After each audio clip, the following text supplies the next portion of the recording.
Welcome to Success Redefined with Dr. Tony Warner. I'm Dr. Tony, mom of 5, psychotherapist, author, and mentor. Here, you're going to find insightful discussions spanning science, psychology, and soul as the personal and professional meet, and we explore the intersection of what really matters. So success can be redefined with connection, healing, and fulfillment in mind. Today's episode, our main theme of focus is around parenting, but with a special focus of parenting around infertility, that journey to becoming a parent when it's really challenging. And I'm joined today by Erika Hoke to have this candid conversation about navigating infertility and the inherent trauma that many people, many hopeful parents experience along that process, which often goes unspoken and isn't limited to the getting pregnant process alone. There's more beyond that we often we don't talk about. Erika Hoke is an infertility coach, an author, a publisher, and she's a mom of 4. She had her 4 children all after she was told that she would need donor eggs, following a daunting prognosis at the age of 35 with less than a 1% chance of natural conception. Erika defied the odds. She said she rejected the conventional all-or-nothing approach, and instead she embarked on an alternative journey to uncover the root of her fertility issues. Her relentless pursuit led her to become the proud mother of her 4 beautiful children without the help of reproductive medicine. The last that she had of her children was born at the age of 43, 7 years after she was told that she wouldn't be able to conceive with her own eggs. Her life mission revolves around empowering women grappling with infertility. Let's hop on in to this very important conversation that often goes unspoken and therefore is an area of pain that a lot of women especially struggle with alone. All right, here we go. So Erika and I are so excited to have this conversation because we just had like 17 minutes of technical difficulty. But we are going to get the message out. Yes, we are here. We are ready. We are pumped and primed. And we didn't give up. We persevered. We're successful. Oh my goodness. So today I have Erika Hoke with me, and we're going to be diving into some aspects of the theme of parenting. And I think some of these aspects are actually really challenging and even taboo to talk about in public circles sometimes. So I'm glad to have this space to talk about it, in particular with you, Erika, because I know you don't just have professional experience here, you have deep personal experience here. And I think it's really important for us to be able to have these kinds of conversations with folks that have both the personal and the professional. So we're going to be diving into Success Redefined as a high-achieving woman navigating infertility and trauma with Erika Hoke today. Thank you for being with us. Thank you so much for your patience and for having me on today.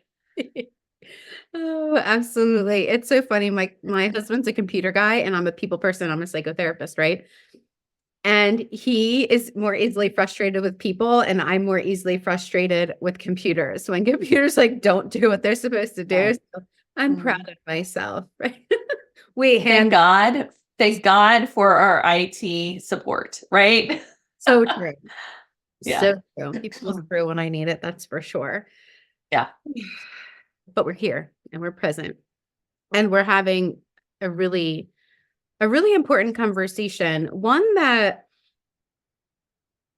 I think, a lot of women in particular feel a sense of failure, right? Which many people consider the opposite of success, but feel a sense of failure around when it comes up in their lives. And that's infertility and how to navigate that and the things that they think they're supposed to do or not do in order to make it happen, or what they might have done or might not have done that caused it to happen. Just all of these things that can happen within someone. Now, I'll be candid. I have 4 children and I'm pregnant with my 5th right now. And so my my journey of parenthood has been very different. I have had 3 miscarriages as well in between, but there's a grief and loss process that comes with that as a woman that's already, had some children and also has had miscarriages. And then there's a process that probably has some similarities and probably has some differences when it comes to a woman who really wants to bear children and has been having a hard time bearing children herself for the first time. And so there's different kinds of infertility, right? That can happen in a woman's life. Can you speak a little bit Sure. to clarify some of that for the folks that are listening in? Yeah, absolutely. I mean, I think that whether you have the experience that you had or whether you have an experience losses or failed procedures during the infertility process, it is put upon us by society. And so often, I'm sure that your listeners will resonate and probably even yourself. I know as someone who has also had miscarriages, people will say things that are very hurtful, like, well, at least you have your other children. It was early. You can try again. And yes, all those things are true and valid. And it's very diminishing and hurtful to the person that's experiencing miscarriage. So if you frame it from the standpoint of a woman that's going through infertility that does not know if she is going to reach that finish line and get the be a mother and get the child of her dreams. It's so scarring. People just don't understand what they're actually saying to that person. And so imagine that grief process every single month, right? So yes, there are miscarriages and there are failed procedures, but as somebody that has gone through infertility, every single cycle that you have that you're not successful in being pregnant is a grief process. It's like a death. So not in a small way, not in a diminished way. For most women, it's just like losing that opportunity month after month after month. So get to the end of that, right? So get to the end of that, meaning you get pregnant and you deliver your baby. And then a lot of women are not addressing this grief process and this grief cycle that they go through during the infertility process. And it all comes crashing down on them when they early in their motherhood experience, right? Mm, So mm. There's so many nuances to it, right? Like there's so many. yeah, It's not just this one kind of experience and you're going to only experience it in this one kind of way. I think it's important that we say that, right? Like there's so many right. nuances to this. And just because, Erica is going to be sharing her story here, if you have differences than the story that Erica shares, that doesn't diminish, like, all of us are absolutely worthy of whatever it is that's emotionally coming up for us as we have navigated the infertility process. Or if you're not in the infertility process anymore, as you were saying, Erica, that there's, like, on the tail end of it, there's still emotions that often go unprocessed that then come up and need to be processed at some point. Yeah. Well, infertility is super emotionally isolating. A lot of people don't even tell their best friend. They don't tell their parents. It's just them and their spouse. And I think that we have kind of a mentality. I'd love to hear you weigh in on this of kind of like bootstrapping your way through it and not addressing the mental health aspect of it, of the loss, of the stress of it, right? Women who are going through infertility are told just relax and all of those things. And so it's isolating. Mm. And then the woman gets pregnant, the whole pregnancy, many times she feels like she's going to miscarry because she has experience of miscarriage or just a profound fear of miscarriage, profound fear of the birth process, and perhaps dying during birth or her child dying during birth. And then we come out the other side to motherhood.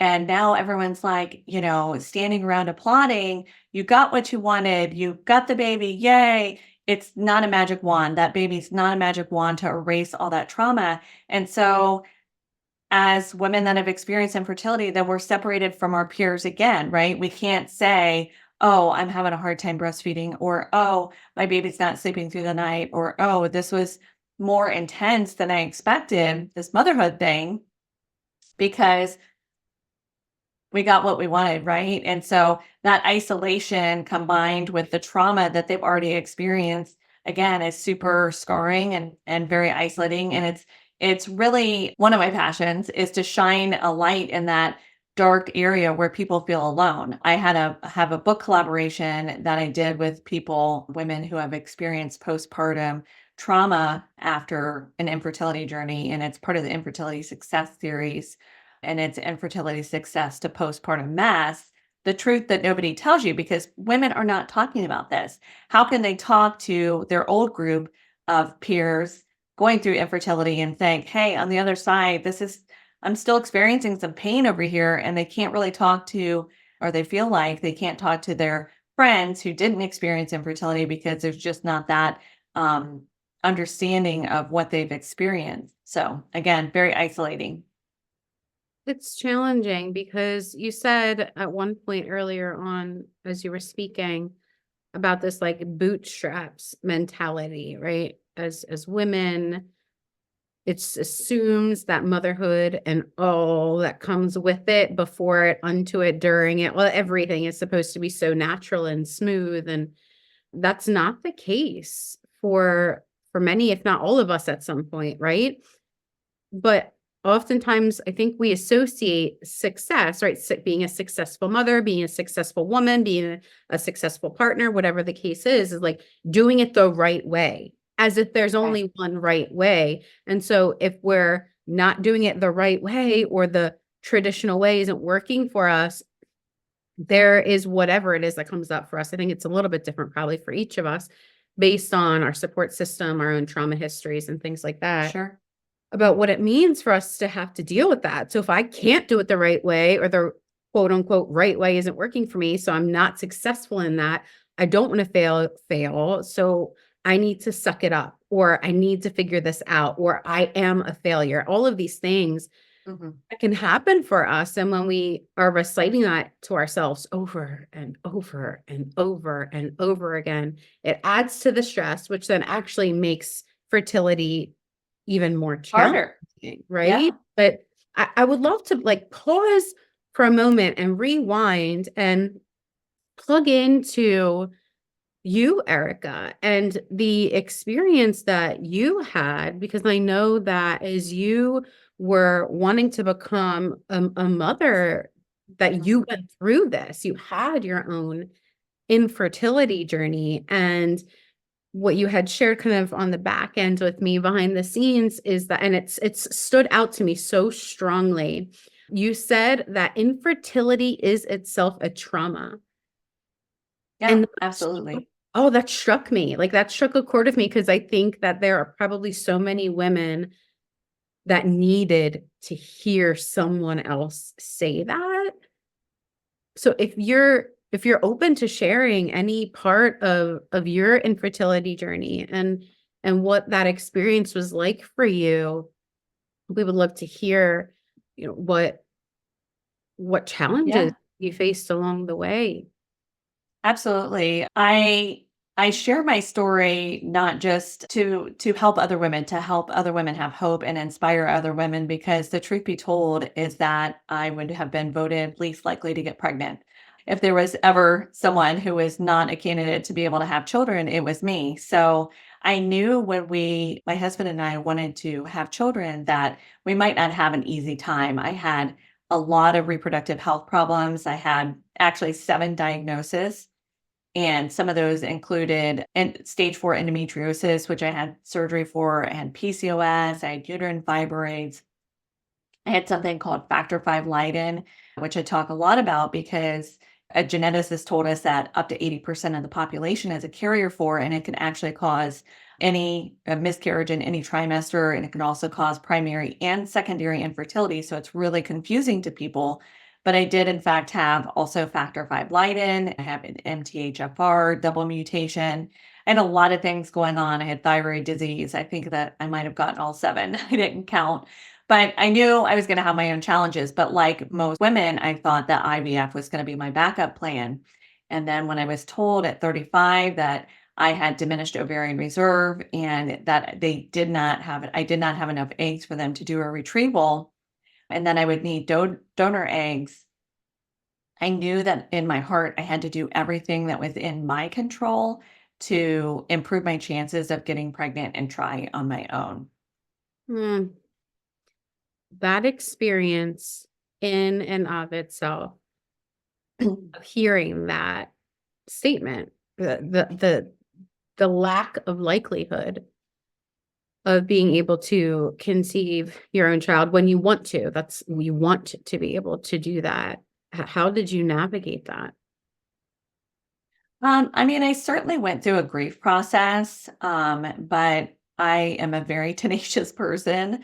Um, And I just kind of refuse to accept that. I tell my clients just because a doctor tells you that they can't help you, it doesn't mean that you can't get pregnant. And that's kind of the line that I drew in the sand. And I made some diet and lifestyle changes.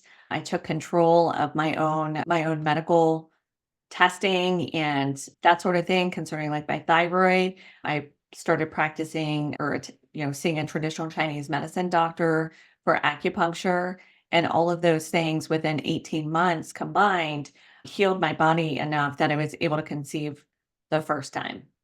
Mm. That sounds like such a big leap from like from like in my head. I'm like in the okay, so we're in the doctor's office and they're saying the likelihood of you conceiving is almost none, right? And then you drawing that line in the sand, and then like 18 months later, at that place where you're physically able to conceive is such a big it's like such a big leap. How did how did you do like, how what helped you? What helped you? Because it sounds like it would feel overwhelming in the beginning, right? So I'm trying to get pregnant, Mhm. haven't been able to get pregnant. Although for you, you're saying you assumed that you were gonna have our time, so you kinda already had a plan that you were gonna go the IVF route. Is that fair to say? Right, that would be a backup plan. I mean, I was hoping that that wouldn't be, that I wouldn't have to resort to that, but just knowing like all the things that I had wrong. And keep in mind, it wasn't the whole that was a process as well. I had many, many surgeries. I had fibroid removal surgeries, but in order for me to have those fibroids removed, I had to go through two surgeries that were basically exploratory, where the doctors came back and told me they couldn't find anything. Well, the problem with that for me is that I was having symptoms to the point of almost not being able to work. They were debilitating. I was vomiting the first day of my cycle. I was not able to control my flow. And so, yes, fertility was on my mind, but my overall health had to improve. I had to get to the bottom of what was causing all this pain and what was causing all this dysfunction in my body. And so, remember, I've had two unsuccessful surgeries, so I kept pushing my doctor, there's got to be something else that we can do. Is there another procedure? And finally he said to me, well, you could go back to your reproductive endocrinologist and they could fill your uterus with saline. And then sometimes things that are in the wall of the uterus will float freely into the uterus and you're able to see them. And that's exactly what happened in that case. So, that third fibroid surgery, they actually took so many fibroids out that it looked like a handful of aquarium gravel. Oh my goodness. So my advocating for myself and for my overall health kind of it was progressive with advocating for additional surgeries, additional testing. I kind of took the approach of, is all the plumbing working, right? Are my tubes open? Is, my uterus clear? Am I not symptomatic? How am I feeling? Because overall health, when you're dealing with fertility or infertility, has to be the goal. Overall health has to be the goal. And Mhm. then pregnancy is the outcome. Mhm. So, and I think that we see that a lot. I think that that bears out a lot with people. I have nothing against reproductive medicine. It works for a lot of people and it doesn't work for a lot of people because the doctors are not there to fix you. They're there to manipulate your hormones to get a desired outcome. And so once that was taken away from me, right, then I had to figure out how to support my body, balance my hormones, and make sure everything was working and that I was feeling better too. It sounds like at some point you realized you had to redefine success because of what fertility success is, because for a lot of folks, success is just getting pregnant, right? Like that the outcome is the success. But what I just heard you say, I wrote it down because I think it's important. Overall health has to be the goal and pregnancy is the outcome, right? Which is Right. different. It's saying that success is like if we redefine it in a healthier manner, we focus on the overall health of you, of your whole being, of Right. the woman, of ourselves. And in so doing, conception then hopefully, right, would be the outcome of that. But that's so different. That's so different because did it ever for you feel like that a sense of failure because of Oh, all. absolutely. Yeah, absolutely. Like I said, like every month for me felt like a failure. And during this time, I was also addressing my own mental health issues. I have a history of abuse. And so I was going through a lot of mental health counseling at the time as well. And again, this all ties into the trauma. Like yourself, you as a person becoming a mother has to be as important as the outcome. So, a lot of people will neglect their mental health. Will back to that bootstrapping mentality. We're going to push that 800-pound gorilla back in the cage. We're not going to think about it. We're not going to think about the last month that we weren't successful, the failed procedure, the second mortgage on the house to pay for the IVF. We're not going to think about any of those things. And really, what you're doing is you're hurting yourself and you're hurting your chances. All that has to be addressed, and that's something that I've put into place and, with my clients and my courses and things like that. I'm not a practitioner, but my team is, EFT practitioners and AFT practitioners to help people process those losses and emotions as they go and not end up with a big bag of garbage along with their baby that they haven't dealt with along the way. So, What helped you do that? Because that's not. I'm gonna dare to say that that is not the first approach most women are gonna take when they're kind of in the boat that you are in, right? Because it can feel overwhelming. It can feel like there's nothing I can do. It can feel like, oh, I'm a failure. It can feel like all of these really heavy, challenging things. And so what helped you get from that point A to the 18 months later of that point B with all of these things? You said you were navigating like your mental health, you changed your diet, your physical health. That's a lot of decision making under a lot of pressure with a lot of things yeah, that are outside of your control, which for many women that would be, or any human, right? That would right. be a lot. What helped you? What really supported you as you moved through that journey and all the decisions that came with that?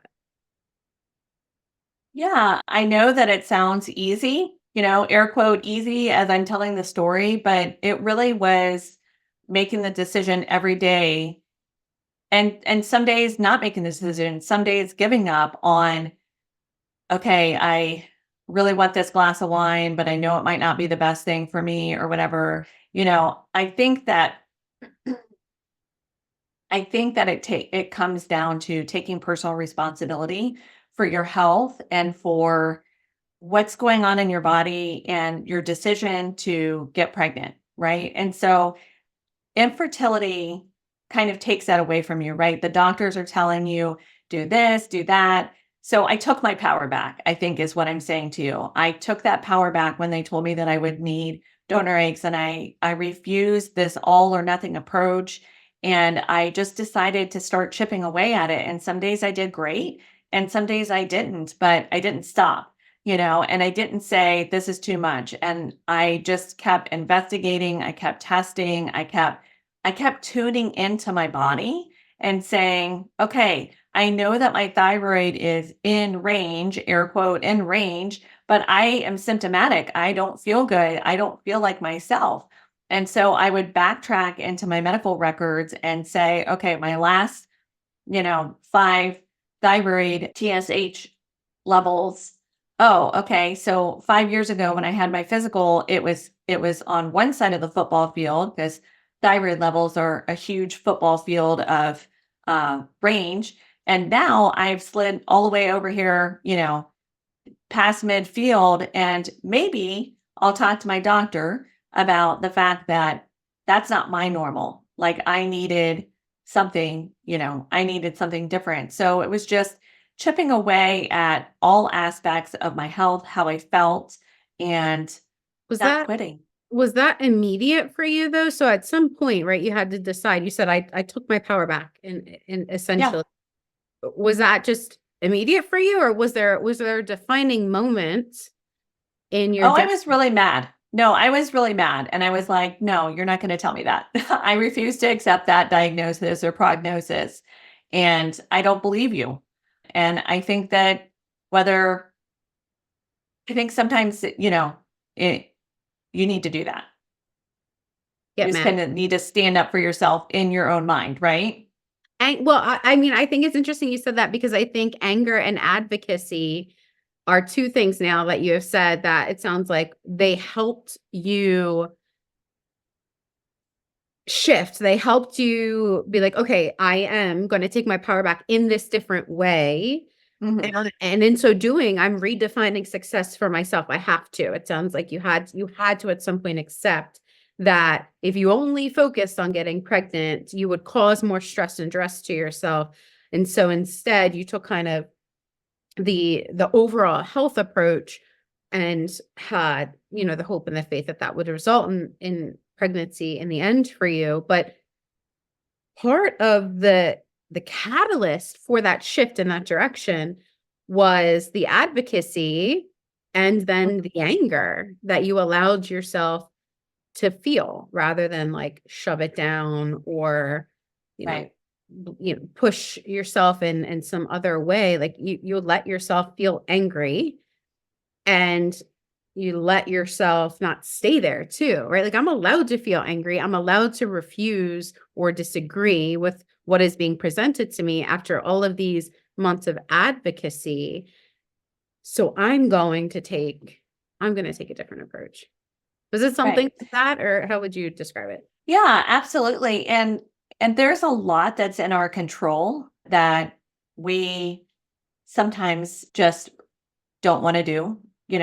Sometimes it's hard to do the things that your body needs. Sometimes it's hard to make those changes. And it's just a matter of taking that responsibility, for yourself too, which is I know it's more challenging for some people than others. Do you think it's that you like someone doesn't want to do for you specifically? Was it that you didn't want to do certain things along the way, or was it that you didn't know? Like you didn't know what you didn't know and you were open to learning along the way? Say that again. Yeah, so you said there's a lot of things that, maybe we don't want to do, which for some folks may be true, but for you as you advocated and then you got angry and you made the decision I'm going to do this journey differently. You know, was it ever at a point where you're like, "Oh, I just don't want to do it?" Or was the challenge for you along the way more so like, "Oh, I didn't know, but now I'm open to learning, so now I know and I can try these other avenues, try these other things." Yeah, I hear what you're saying. Infertility, you know, when you are people changes are hard for people. And so if you're, say, depriving yourself of pick something, chocolate, wine, alcohol, sushi, any of the things that, are talked about that you might not, uh, that might be better abstained from if you're trying to go through infertility.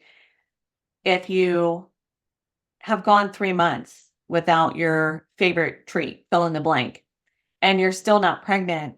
I see this all the time, both with clients. I see it on, Facebook groups and things like that. It's very frustrating. And then people kind of just throw it out the window and never come back to it instead of saying, okay, I need a break. I'm going to have this thing for a certain period of time, and then I'm going to go back to, enjoying that thing. So people do know a lot of the right things to do. I think that we all know that fast food is not good for us. If you are going through fertility and you have studied hormones at all, you probably know that alcohol is not the best for you, overall for your liver and your kidney function and things like that. So I think that people do know, and I think it's hard for people, and it was hard for me too, to both do the thing and allow themselves grace to take a break and then return to that thing. It's just like they get so frustrated from the process of not being able to get pregnant that they don't continue. And a lot of that has to do with, a full circle back to the beginning of our conversation, which is the support, right? They feel alone. They might be doing this without any support other than their spouse, which some things are really harder for others, for your spouse to understand. And so imagine being a woman and you're not having your favorite drink. Maybe it's coffee, maybe it's alcohol, maybe it's chocolate, whatever you have decided is going to help your health based on your symptoms and what you're doing. And then there's no support, right? There's no encouragement. You just feel completely alone. You're doing this thing, you're not pregnant, and you just want to quit. So it's, the reason I shared not only my story, but the stories of other women that have gone through different types of infertility, in the Infertility Success series, is because it allows people to plug in to those books and in their own private space. You don't have to be on Facebook. And we wrote the stories from a rear view lens as well, so that, you know, hey, I wish I would have stopped here in my story. I'm gonna give you a tip. There's tips throughout the entire book in each chapter. I wish I would have had this test done here. I wish I would have asked this question. I wish I would have gotten a second opinion. And so it's not just memoirs for memoir's sake. It's really helping that reader and encouraging that reader. Hey, you're not alone. And man, I wish I would have known this during the whole process. Yeah. So you're referring to your infertility success book series. Is that a multi-book series that folks can get on Amazon, or can you tell a little bit more so people know what you're referring to? Sure. Yeah, it's a 4-book series on infertility success. So the first two books are Infertility Success Stories of Help and Hope for Your Journey, and then More Stories of Help and Hope. And it's a variety of experiences. Some women did do IVF, some women did do donor eggs, but it's what they wish that they had known during those particular processes. So you get kind of a grab bag of women's experiences. Some other women, like myself, did a more natural approach. I didn't have a choice. Some of them, just chose a more natural approach. There was a woman who did, a raw food diet. But one of the stories that I want to highlight, and this goes back to the mental health aspect, is that there was a very astute reproductive endocrinologist. She's in South Africa, and she had unexplained infertility. And he suggested to her that this was an emotional foundation, like this was an emotional cause, and suggested that she go to hypnotherapy, which she did. Well, during that process, she found out that she had been sexually abused when she was 3 years old by a babysitter, and she was also able to, corroborate all the details of what had happened with her parents. And so, after she was able to release that trauma and process that trauma, she was able to conceive. So there's the impact, again, full circle, the impact of your mental health and what's going on with you cannot be understated. Now, the third book is Infertility Success, a Postpartum Mess, which I mentioned earlier, The Truth No One Tells You. And that is about the emotional fallout of motherhood after an infertility journey. So, and book 4 is Infertility Success, Stories of Faith and Miracles. And that is a collection of faith walk journeys where people describe their relationship with their faith, whether it was strengthened or whether it was questioned during the infertility process. And again, all these are just to shine a shine a light in those places where people might be feeling alone and not able to talk about these things. Yeah, and sharing our stories in and of itself is part of a healing process for us, the storyteller who is sharing a piece Absolutely. of their experience with others. So it's beneficial in so many ways. And I think that, having a space where folks can share that can be incredibly meaningful for so many women. I wanted to ask you because you mentioned support, not just in the books, in the stories that are shared in the books, but before that, you mentioned how important support is along the journey. And so I wanted to ask you, like, what were the supports that were most helpful for you, during the infertility journey? But then, as you said, in the aftermath that came up for you, even after you were able to conceive.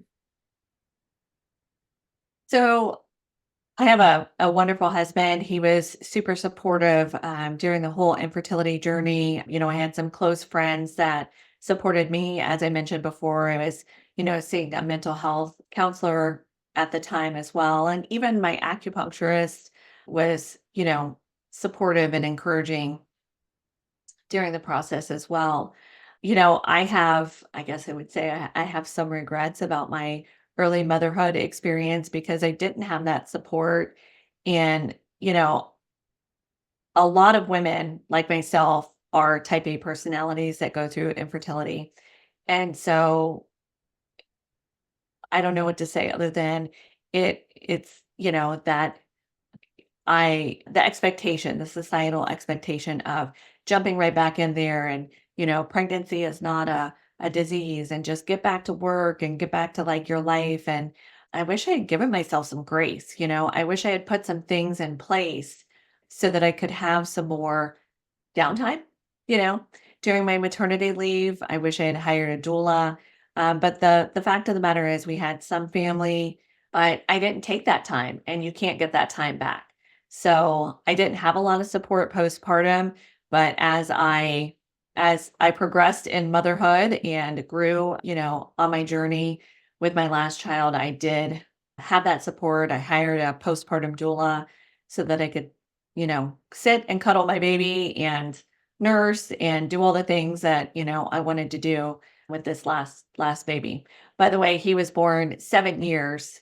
We have a gap. I have 4 children, but we have a gap in my story. So I had my first at 36, twins at 39, and then I call him my last good egg. I had my last son at 43. Now I did have a miscarriage of twins in between the twins being born and this my last son. So It's been a journey. it has. It's still a journey. I'm still learning and still, you know, wanting to grow. That in and of itself, I think, is a beautiful reminder for all of us that it really is a journey, and there's so much pressure that can be put on us to make that desired outcome happen. And if it's not happening, it's somehow our fault or we have to figure it out. And that applies here in this conversation around infertility and all the pressure that can come with that and the trauma that can connect with that, with each of Yeah, us in different ways, depending on our background, for and how sure. having these kinds of open conversations and asking for support and allowing the support that we ask for Right. too makes such a difference. Such a difference. It can be hard to, I think, even put words to sometimes, but I want to highlight a couple words that you did share that are echoed throughout many of our conversations around redefining success, because I think it's helpful for us to see, at least helpful for me, to see how there's these commonalities, even as we talk about different parts of our lives as parents, as partners, as high achieving women, as all these different aspects. You said faith, you said support, you said grace. Yeah. Grace for ourselves can be so hard sometimes. Yeah. Advocacy and allowing healthy anger in healthy ways, especially for women that have been taught to push it down. Sure. or have been scared of anger because of the way people have treated them while angry. And then also, of course, men and learning how to manage anger in a healthy way as well. So those are pieces that matter here as we redefine what it is to navigate the infertility journey, even as a high achieving woman, but to do that in a way where success is defined differently than what we're told it's supposed to be, or what we think it's supposed to be because of maybe pressure, right? That we're putting on ourselves. Absolutely. Those are really repetitive, but intentionally repetitive words and themes that make a huge difference. Would you agree or would you disagree with that? No, I agree. Absolutely. Yeah. Mm. So as we close today, I want to ask you a question. Now that you've shared some of your journey with us, and I know you've shared it in other places and other ways before, and you look back on your life, how would you say you now define success for yourself as a mother and as a high achieving woman? What's your redefined definition of success for you, for Erica as mom, and as for a high Mm. achieving woman? Well, I would say a work in progress. I'm still learning to get off my own back and still learning to extend grace to myself, and that, again, this is tied to the infertility trauma. Is like you want to be the perfect mom, right? And there's no such thing. And so just prior making myself matter, I think that most women, I don't know very if you know some other women that this has not been the case, please let me know. But most women, have an idea of how motherhood should go and what they want motherhood to look like. And there's so much pressure, for motherhood. And we go through a stage, that was my point. We go through a stage where it's pretty hard not to lose yourself in that. And so when you're in the toddler, baby, changing diaper stage, can't can't keep your head above water feeling, you kind of lose that part of yourself. But just knowing that that's just for a season, and then, circling back, and when you are able to prioritize yourself, to not give up on yourself, right? To Hmm. come back to yourself, to support yourself, to Yeah. take care of yourself, right? Prioritize yourself. So your redefined definition of success for yourself is I'm a work in progress. Absolutely. I'm open to learning. Yes. And, I'm I'm determined to grow. How about that? determined to grow. And you said also that I matter. I matter. Hmm. Yeah. Yeah. That's beautiful. Thank you so much, Erica, for sharing parts of your personal story with us today, and also for putting the resources out there that you put out for women to connect with one another and be able to share their stories as well. Yeah, absolutely. Thank you so much again for having me on today.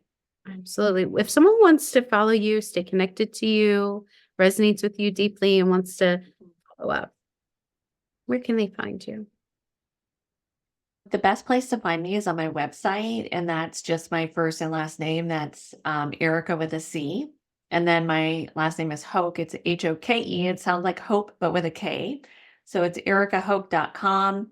Or you can find my books anywhere that books are sold. It sounds so silly, but Amazon or Barnes and Noble, Target, if you're in another country, any of those resellers would have the books available. And I'm on Instagram. I have tons of resources on my YouTube channel. And if you go to my website, I also have a link there to my free Facebook support group where I just help women going through the same type of situation that I'm went through. So, Love it. So I know when I repeated back to you, I matter, that really went up for you. You want to share that for a moment for maybe other women that may oh. resonate with the emotion that comes up with that. It's hard. It is still hard. Yeah. Remembering, remembering that we matter as mothers, as women, as high achievers, as professionals. Word.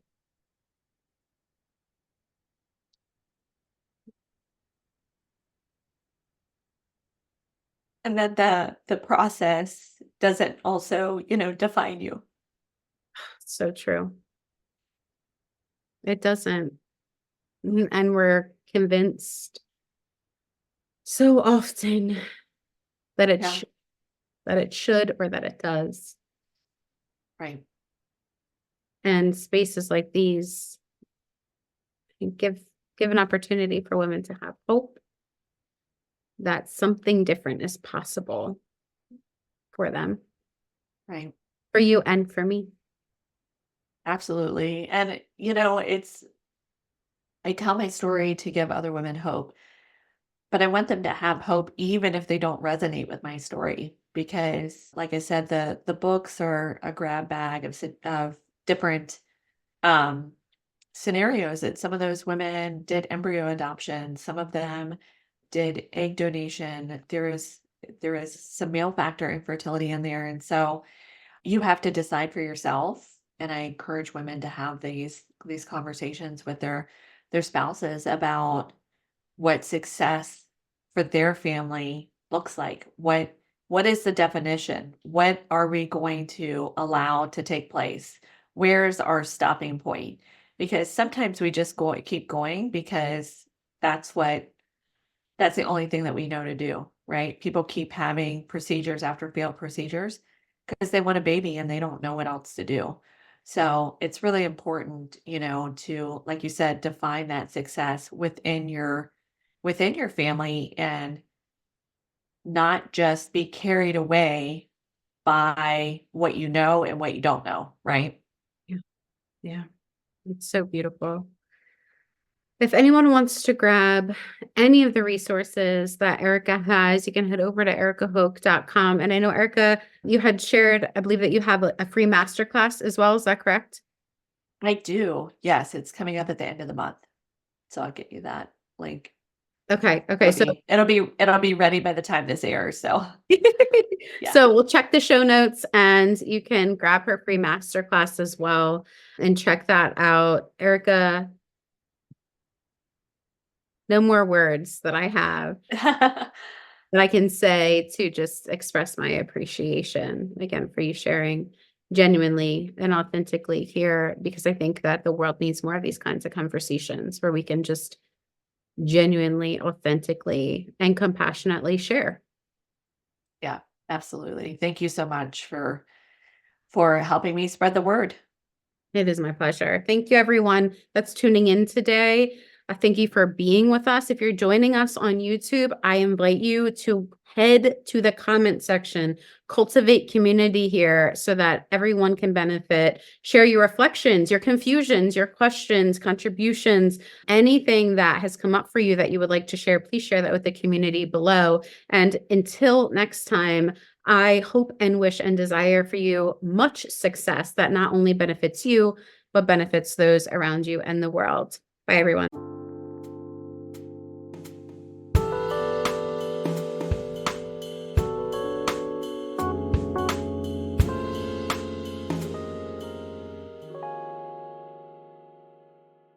Links related to this episode can be found in the show notes section. Want to submit questions about success, satisfaction, healing, and relationships, health, or work? You can do that free and anonymous at drtonywarner.com, where you'll find other resources there as well. Did you benefit from this episode? You can subscribe, like, and share with another to pass it on because anyone can listen on the go with this podcast audio available on all major podcasting platforms.